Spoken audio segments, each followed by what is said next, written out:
Peace to everyone. Today we're diving into a comment that stops many readers in their tracks. If Cain was banished from the face of the earth, and the flood destroyed everything on the face of the earth, did Cain's descendants somehow survive? And where is Eden now?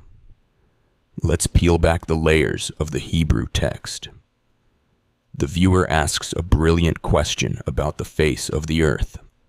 In Genesis 4, Cain is banished from the Adama, the fertile soil he farmed. He moves to Nod, east of Eden. When the flood happens in Genesis 7, the text says it wiped out life from the face of the ground.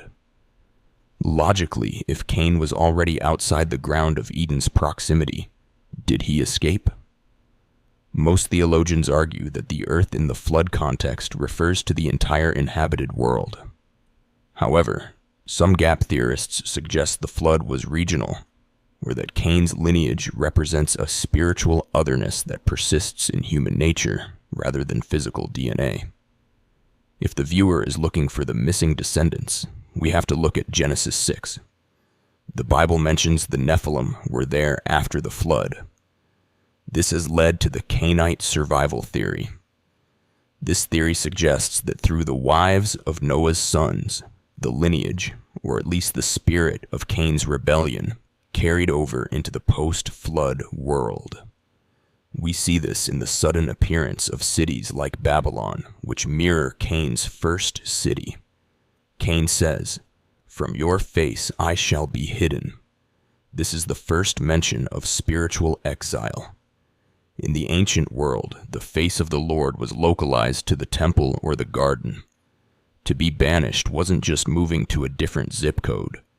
It was losing the broadband connection to the divine. The viewer asked, "Is Eden still hidden from us today?" In Genesis chapter 3:24, God places cherubim and a flaming sword that turned every way to guard the tree of life.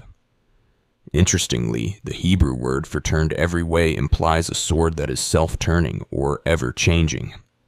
It suggests a multidimensional barrier. Many mystical traditions believe Eden wasn't a place on a 3D map, but a higher frequency of existence.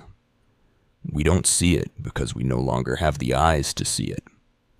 If Eden was physical, the flood likely altered the topography so much that the Pishon and Gihon rivers vanished or changed course. To the viewer's point, yes, it is entirely possible that the location of Eden is veiled.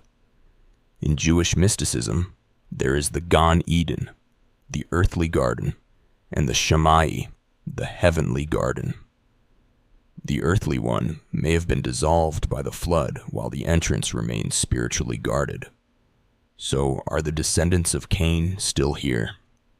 Physically, most scholars say no, Noah's family was the reset.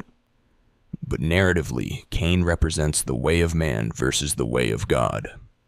And as for the hidden Eden, whether it's under the silt of the Persian Gulf or behind a veil of a different dimension, the message is clear. The way back is guarded, not by distance, but by a transformation of the heart. The missing parts of the story aren't mistakes. They are invitations to study deeper. Thanks to Obi Sweet for the inspiration. See you in the next deep dive.